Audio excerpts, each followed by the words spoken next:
Hi, welcome to City Vision University's Strategic Management course. I'm going to give an overview of the course, and I'm the course designer for this course.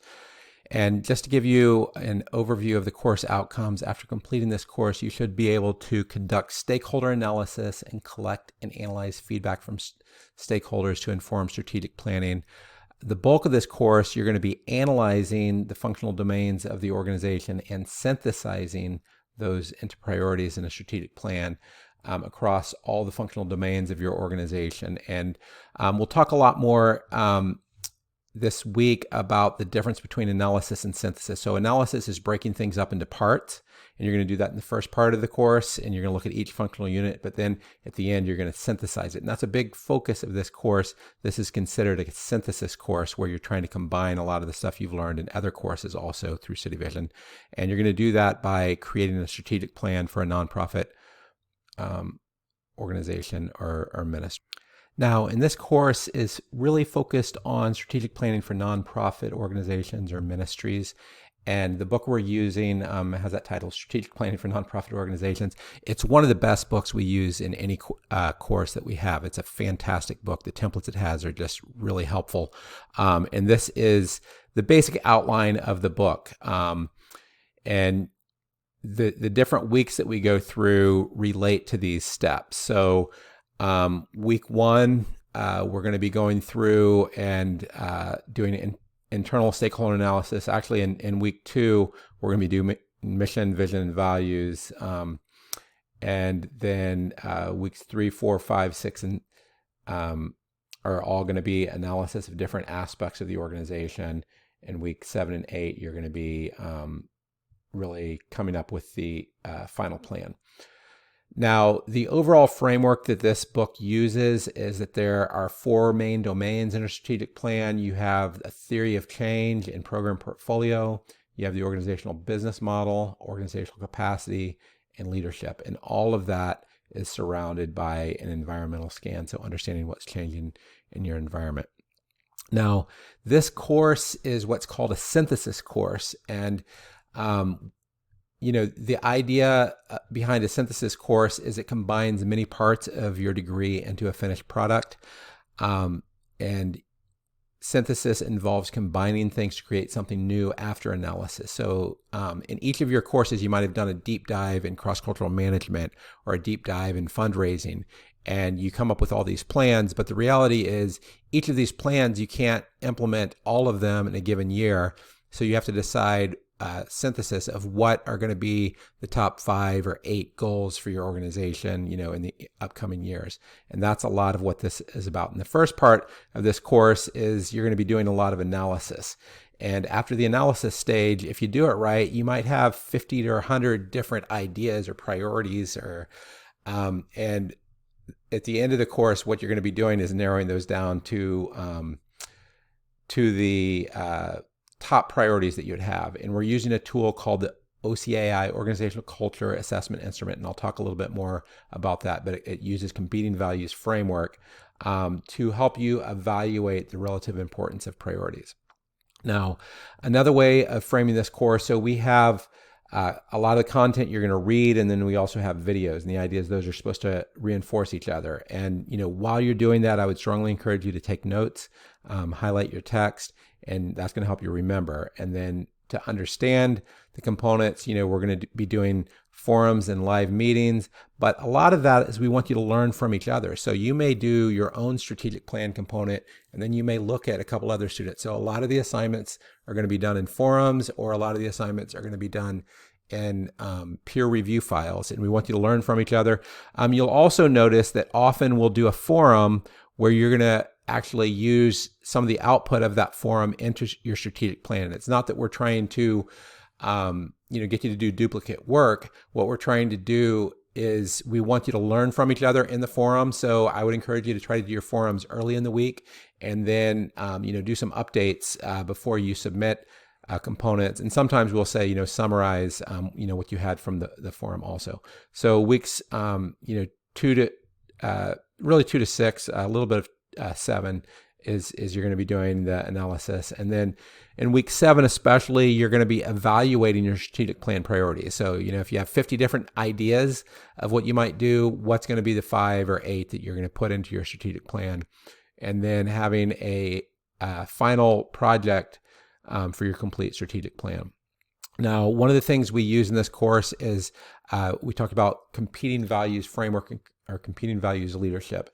And the idea behind competing values framework is you have different functions as a manager, different functions in an organization, and often they compete with each other. So, you can either try to do things fast, that's the compete quadrant, and that's the business and funding values, or you can try to do things together and collaborate and, do things slower. And, I'm showing the Myers-Briggs personality types that often relate to these. If you're familiar with Myers-Briggs. And then you also have the create, the entrepreneurial quadrant, startup and innovation values, doing things first, and control, which is doing things right. That's intention, because if you're trying to do things right, you're going to do it more slowly. And one of the ideas behind this course is that you're going to have, different staff, and you might come in to our degree program and you might have a ministry mindset, have a strong Bible background, or you might have a business mindset. And the idea is we want to help you become a balanced manager. So we're helping you, learn all 4 quadrants. Or you might have operations personality, or you could be like me and have an entrepreneurial personality. And the principle you're trying to do is you're trying to get the organization to be balanced to fit what's needed for its environment. Now, not everyone in an organization needs this balance, but the more senior you are, the more you need to understand the other components of the organization so that you can tie in with those other components and you can understand how different priorities might, compete and integrate with each other. So how this course fits into all the courses across City Vision. So we have our ministry and relational competencies, and some of these are cross-cultural, business, spiritual formation. That's for people who want to strengthen their ministry skills. Then we have our business and funding competencies, bring more revenue into your organizations, our operations and governance competencies, and then our innovation competencies.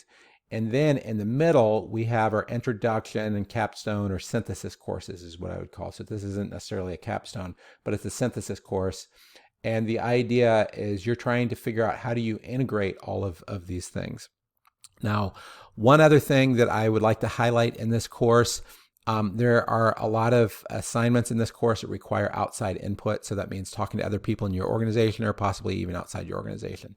So, if you're going to do this right, and if you're really going to create a strategic plan, it needs to be a collaborative process. So you would involve input from your organization every week. But the following weeks have required input, just so you're aware. And this helps you kind of schedule your interview. So look at these things in advance so that if you're trying to meet with your executive director or other key stakeholders, that you're aware of these. So in week 1, we have an assignment where you're going to be creating a stakeholder survey. Week 2, you're reporting back on that. And then week 5, we have a forum where you're going to take a assessment and work with others in your organization for this assessment on effective elements of effectively managed organizations. So you're going to need to work with others in your organization to fill that out. The same thing with the leadership assessment survey. You're going to need to work with others in your organization. And then in week 7, we're going to ask that you go and you list out your top 5 or 8 strategic plan priorities for your organization. But then week 8, we want you to get feedback from people on those. Are you on track? Or if you have different divisions, you might talk with your divisions in your organization about various components. So with that, I want to talk about the final project. This course, the whole course is based around creating a strategic plan. It's based around the final project. There's 2 things to be aware of in the final project. One is it's the list of worksheets that come with the book, and you can download these from the course introduction lesson. And, we'll say you need to go to worksheet 1.4. Now you could look at that through the bookmarks over here, or you can actually click on 1.4 and then you can, go through the questions here. Now, in most cases, we're not actually having you use the worksheet from this. We're just having you fill out the PDF. But if we have you using the worksheet from this document, usually we separate it out to a separate document. Now, we also have the strategic plan template for the whole course. And the idea behind this course, just so you're aware, the rubric that we're going to be using, 70%, is basically just, is this document going to be practically useful? You know, if someone were your executive director or a board member, are you preparing a document that would be helpful? The second priority, 20%, is going to be, how well does the document reflect that you have mastery of the concepts in the course? And the third is, are you showing professionalism and accuracy expected, you know, in similar organizations? Now, this course, for your final project, it follows the format that is described here, and you can update your organizational logo and name. And then you're going to have different parts. So, and these relate to various weeks. So in week 1, you're going to be filling out stakeholder analysis and strategic planning process. Week 2, you're going to be doing mission, vision, and values. So week 3 through 6, I guess part of week 2, you're going to be doing SWOT analysis. Week 3 through 6 is what we'd call situation analysis. And you're going to be doing various components of that. So theory of change, program, evaluation, financial analysis, evaluation of organizational capacity, leadership development. And then in week 7 and 8 is where you're going to combine that. Now, often whenever you see a strategic plan document from a nonprofit organization, what you're seeing really is just going to be part 4. This is all analysis that you would do that would feed into your strategic plan. So if you see a, like a 10 or 20 page strategic plan document, usually it's going to be just this section, which is the synthesis of everything. All of this is analysis that might feed into your strategic plan. Now, the last part is in your organization, one part in the appendix, you're going to do your budget history and projections. And if you took our social entrepreneurship course, you could also add a copy of the business model canvas. So hopefully this is helpful. If you have any questions, please ask your faculty member. And I'm excited about this course. I think you'll get a lot out of this course. This course is one of those where if you put a lot of effort into it, you'll get a lot of out of it. It is one of our more challenging courses, but I think it's also one of the most beneficial. So thanks a lot.